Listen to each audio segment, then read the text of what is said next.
The same with books. He had everything bought that appeared, but treated them without respect, simply as working instruments. The bindings, more generally of cap of indifferent quality, are impressed in the sides with imperial arms and with the names of the library to which they belong, but this is done without taste and without elegance. The only well-bound books to be found with his arms are dedication copies or works which he had bound for presents. In that case, and when it was a question of showing his munificence, he spared nothing. The books printed by his orders at the imperial press, the great works intended to be offered to sovereigns or to dignitaries, will bear comparison with the most sumptuous work which the imperial press has ever produced.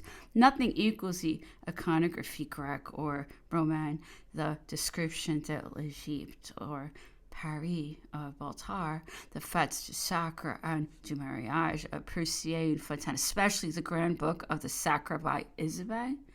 As to the bindings, we can judge of the magnificence which is employed by the copy of the Musée Français, preserved in the Department of Engravings at the Library of the Palace at St. Petersburg. Each volume costs 11,000 francs. It is true that such books are scarcely portable, and it was that quality which the emperor esteemed most highly in books for his own use, to the point of wishing to have books printed without any margin for his traveling library. There can be no better proof that it was the quality of their contents which he esteemed the books and not their outward appearance. Of this he gave many other proofs. He cut the leaves of the pamphlets and novels with which they filled up his carriage in each journey with his finger, and having run through them, threw them out of the door. At Paris and in the palace as they went to the fireplace, if a book interested him particularly, covered the margin with notes either in pencil or ink. But beyond pamphlets and novels, everything which showed the slightest degree of utility was rigidly and strictly kept. No book was allowed to get lost. The most minute precautions were taken. After having been entered in the catalogue, the book was stamped Cabinet de l'Empereur. At St. Helena, in the absence of a stamp, a seal smeared with ink was used. For classing them in the cases, the arrangement was absolute and methodical. The library to which he was most accustomed down in Malmaison served as a type. In all of the palaces, the books had to be arranged as at Malmaison. The books in one palace did not do duty elsewhere.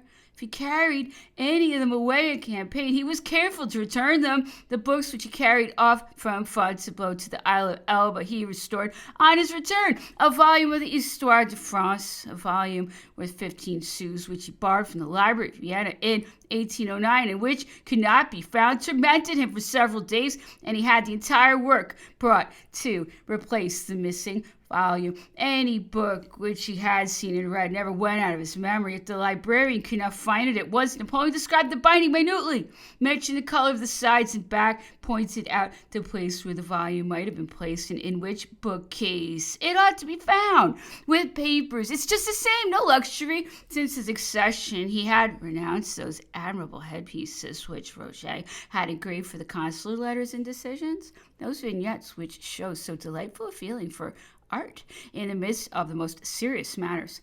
Now perfectly plain paper or parchment is used even for the brevets and letters patent for decrees and reports. It is only the fancy of the paper makers which insists on the double watermark.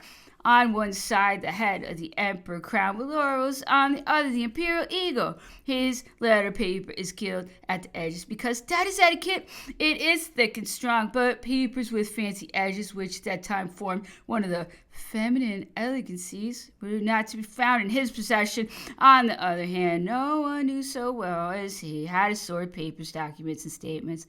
Lists were to be all of like dimensions, clothed in uniform bindings, arranged in identical order. The same with estimates. There are portfolios in which all papers are arranged by the minister, the key of which he alone has. The other portfolios travel from the minister to the Tuileries. The minister has a key. He has another. And it is he who combines and arranges these portfolios.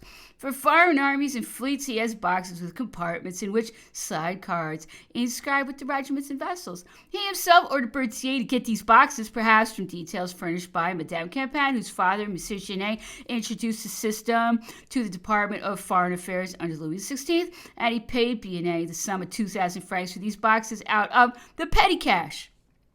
On all subjects, he has a collection of information of the same order, dictionaries of individuals arranged by classes or by states. One of the emperor's nephews relates that every day Napoleon received and carried about in his person, written on a very small piece of paper, a statement of that which he called the fortune of France, and also the state of his own fortune, that fortune which he only one of the reserves of the nation. He had this paper in his pocket and consulted it many times during the day.